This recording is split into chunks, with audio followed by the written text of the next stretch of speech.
कौन बनेगा वजीर आजम, शहबाज शरीफ या उमर अयूब? वजीर आजम पाकिस्तान का इंतखाब कल होगा। कागजात नामजदगी आज दोपहर 2 बजे तक जमा करवा सकेंगे, दोपहर 3 बजे तक वापस लिए जा सकेंगे। वजीर आजम के लिए कागजात नामजदगी कौमी असम्बली सेक्रेटेरिएट से लिए जा सकते हैं। कागजात नामजदगी की जांच पड़ताल के दौरान तजवीज़ और तायद कुनिंदगान का मौजूद होना लाजमी करार दिया गया है।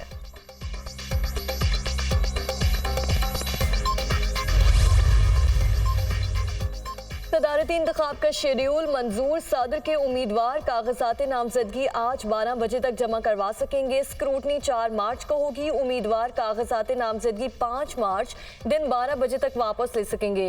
उम्मीदवारों की हतमी फहरिस्त 5 मार्च को शाया की जाएगी। सदारती इंतखाब के लिए कौमी असम्बली हॉल के इस्तेमाल की तहरीक कसरत राय से मंजूर। सदर पाकिस्तान का इंतखाब 9 मार्च को होगा।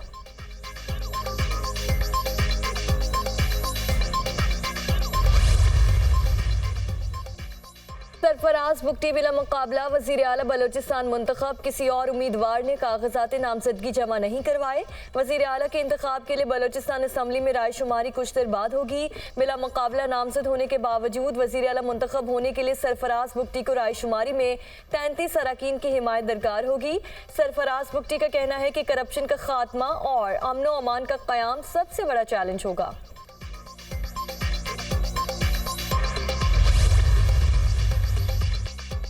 9 मुंतखब वज़ीर आला खैबर पख्तूनख्वा आज हल्फ उठाएंगे। गवर्नर गुलाम अली 9 मुंतखब वज़ीर आला से हल्फ लेंगे। अली अमीन गंडापुर 90 वोट हासिल करके खैबर पख्तूनख्वा के नए वज़ीर आला मुंतखब। अपने खिताब में कहा कि आज़ाद हैसियत से वज़ीर आला मुंतखब होना दुख की बात है। बानी PTI जाली मुकदमात में जेल में है। हम किसी के खिलाफ इंतकामी कार्रवाई नहीं चाहते। निज़ाम नहीं बदलेंगे तो कल अवाम हमारा गिरेबान पकड़ेंगे। कौम को मालूम हो गया कि सिलेक्टेड कौन है। चीफ इलेक्शन कमिश्नर इस्तीफा दें। मेरे खिलाफ 9 मई के वाकयात का कोई सबूत है तो पेश करें। जिस FIR में सबूत नहीं वो 1 हफ्ते के अंदर खत्म करें। वज़ीर आला KP ने तमाम अरकान से करप्शन ना करने का हल्फ भी लिया। मेरा लीडर आज जेली FIR में जेल में डाला गया है। मैं यहाँ पे मुतालबा करता हूँ फ्री एंड फेयर ट्रायल होना चाहिए और जल्द से जल्द उसको रिहा किया जाए। इलेक्शन कमीशन की जिम्मेदारी थी कि वो फ्री एंड फेयर इलेक्शन करवाए। आईनी तौर पर वो अपनी जिम्मेदारी में नाकाम हुए हैं। मैं यहाँ पे डिमांड करता हूँ कि चीफ इलेक्शन कमिश्नर इस्तीफा दो। मुल्क के मुख्तलिफ इलाकों में बारिश और बर्फबारी। चित्राल और गिरदोनवाह में 2 रोज से मुसलसल बारिश और बर्फबारी। एमरजेंसी नाफज, राब्ता सड़कें बंद, बाला इलाकों का राब्ता मुनक़ता, मोबाइल नेटवर्क मुअत्तल। इलाके में 2 से 3 फुट तक बर्फबारी रिकॉर्ड। आज़ाद कश्मीर में बर्फबारी से वादी लीपा, बालाई नीलम समेत मुतादिद इलाकों की शाहराहें बंद। गलियात में भी बारिश और बर्फबारी से निज़ाम जिंदगी मफलूज। शोगरान, सिरीपाया, सैफुल मुलूक में 5 फुट तक बर्फबारी रिकॉर्ड। लोअर दीर में मट्टी का तौदा गिरने से मियां बीवी और बच्चा जान बहक। बारिश बरसाने वाला सिस्टम कराची से निकल गया। शहर कायद में ठंडी हवाओं का राज, सर्दी में इजाफा। गुज़श्ता रोज सबसे ज्यादा बारिश कायदाबाद में 45.5 मिलीमीटर रिकॉर्ड।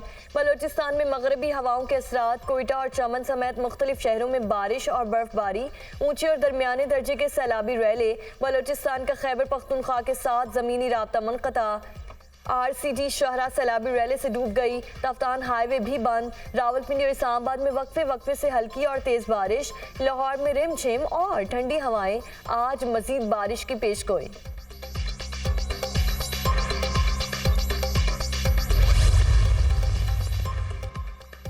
नवाज शरीफ की मौलाना फजल रहमान को मनाने की कोशिशें, साथ मिलकर चलने और वजारत उस्मा के लिए वोट की दरख्वास्त। मौलाना की जानिब से तहफ़्फ़ुज़ात का इजहार और गिले शिकवे। हुकूमत का हिस्सा नहीं होंगे। हमने बड़ा फैसला किया है जो बदल नहीं सकता। मरकज़ी जनरल काउंसिल के इजलास में फैसलों की तौसीक ली जाएगी। मौलाना अब्दुल गफूर हैदरी।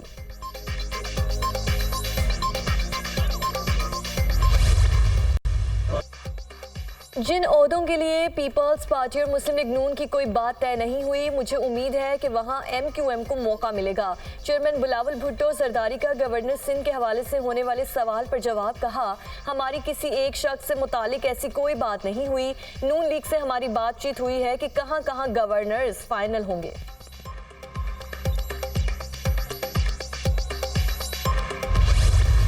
सरकार है या सादिक सिद्ध के दिल से हल्फ उठाता हूँ कि मैं खुलूस नीयत से पाकिस्तान का हामी और वफादार रहूंगा। सरदार अयाज सादिक तीसरी बार स्पीकर कौमी असम्बली मुंतखब। लीगी रहनुमा ने 199 वोट हासिल किए। सुन्नी इत्तेहाद काउंसिल के आमिर डोगर को 91 वोट मिले। स्पीकर के इंतखाब के लिए 291 वोट डाले गए, 1 वोट मुस्तरद हुआ। लीगी अरकान के अयाज सादिक को मुबारकबादें। अयाज सादिक ने आमिर डोगर और दीगर PTI रहनुमाओं के नशिस्तों पर जाकर उनसे मुसाफिहा किया। पीपल्स पार्टी के गुलाम मुस्तफ़ा शाह डिप्टी स्पीकर कौमी असम्बली मुंतखब। गुलाम मुस्तफ़ा शाह ने 197 वोट हासिल किए। सुन्नी इत्तेहाद काउंसिल के जुनेद अकबर 92 वोट हासिल कर सके। JUIFA और BNP का स्पीकर के इंतखाब का बायकॉट। सुन्नी इत्तेहाद काउंसिल का ऐवान में शोर शराबा। एजेंडे की कॉपीज फाड़ डाली। स्पीकर के डाइस के सामने नारेबाजी भी की। कौमी असम्बली के मजीद 2 अरकान मुनीबा इकबाल और शहजादा गुस्तासब ने भी हल्फ उठा लिया। आज हमारे मुल्क की सियासत में जो तलखियां आ गई हैं पाकिस्तान के लिए इंतहाई नुकसानदेह। मैं लिहाजा मेरी ख्वाहिश और कोशिश होगी कि आप सब के ताउन के साथ हम कोई नेशनल कंसेंसस बिल्ड करें। हुकूमती और अपोजिशन अरकान इख्तिलाफ ज़ातियात की बजाय सियासत तक महदूद रखें। स्पीकर ऑफिस के दरवाजे सबके लिए खुले रहेंगे। हुकूमत और अपोजिशन को साथ बिठाना मेरी जिम्मेदारी होगी। नौ मुंतखब स्पीकर अयाज सादिक का खिताब। नौ मुंतखब डिप्टी स्पीकर गुलाम मुस्तफ़ा शाह ने आसिफ जरदारी, बिलावल भुट्टो, नवाज शरीफ और शहबाज शरीफ का शुक्रिया अदा किया। यकीन दिलाता हूँ एतमाद को ठेस नहीं पहुँचाऊंगा। गुलाम मुस्तफ़ा शाह का खिताब।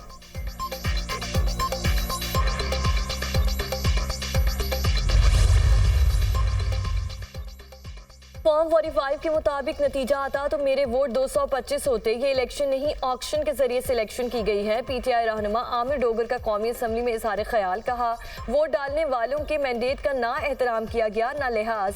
अगर यही ड्रामा करना था तो कौम के 50 अरब रुपए ज़ाया करने की क्या ज़रूरत थी।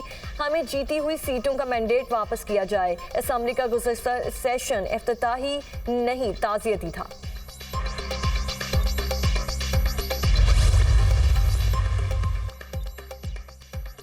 आइन को मानने वालों को सैल्यूट करेंगे। कुछ लोग पार्लियामेंट को बकरा मंडी बनाना चाहते हैं। सियासत की ये हालत है कि जो बिकता है वो वफादार है। भोंडे अंदाज में पार्लियामेंट पर हमला हुआ। बानी PTI के नुमाइंदे आवाम की ताकत से पार्लियामेंट में गए। नून लीग, पीपल्स पार्टी और PTI वादा करें कि पार्लियामेंट आवाम की ताकत का सरचश्मा होगी। महमूद खान अटकज़ई का पार्लियामेंट में खिताब।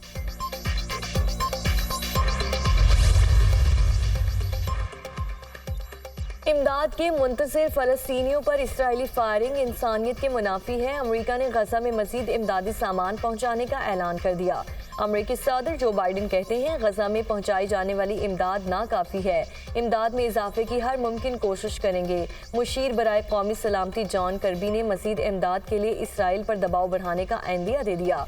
खुराक के मुंतज़िर अफराद पर हमले के बाद मज़ीद रास्ते तलाश करने की ज़रूरत है। अमेरिका गजा में इमदाद पहुँचाने के लिए समुद्री राहदारी पर काम करेगा। जॉन कर्बी का बयान। इसराइली फोर्सेस के निहत्ते फ़लस्तीनियों पर मज़ालिम की इंतहा। शहरी आबादी, पनाहगुज़ीन कैंप्स और अस्पतालों पर बमबारी। मुतादिद फ़लस्तीनी शहीद, दर्जनों ज़ख्मी हो गए। गजा में मुख्तलिफ हमलों के दौरान सहूनी फ़ौज ने 7 इसराइली यरगमाली मार डाले। इसराइली हमलों में शहीद फ़लस्तीनियों की तादाद 30,000 से ज़ायद। 70,000 से ज़ायद अफराद ज़ख्मी हो चुके।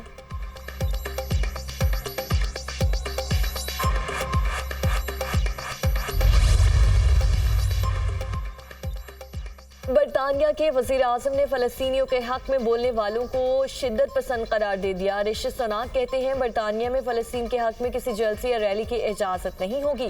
फ़लस्तीनियों के हक़ में बोलने वालों के खिलाफ क्रैक डाउन भी किया जाएगा। बरतानवी हिज़्ब इख्तिलाफ के ऋषि सुनाक के बयान पर कड़ी तनकीद।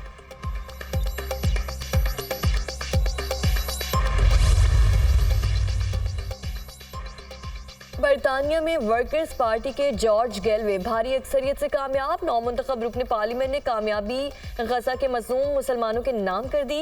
दुनिया में कहीं भी जुल्म हुआ तो मजलूमों के लिए आवाज़ उठाऊंगा। बरतानिया में फ़लस्तीनियों का नुमाइंदा हूँ। मरहूम फ़लस्तीनी सदर यासिर अरफात से वादा है कभी फ़लस्तीनियों को तन्हा नहीं छोड़ूंगा। जॉर्ज गेलवे का आखिरी सांस तक वादे पर कायम रहने का आज़म।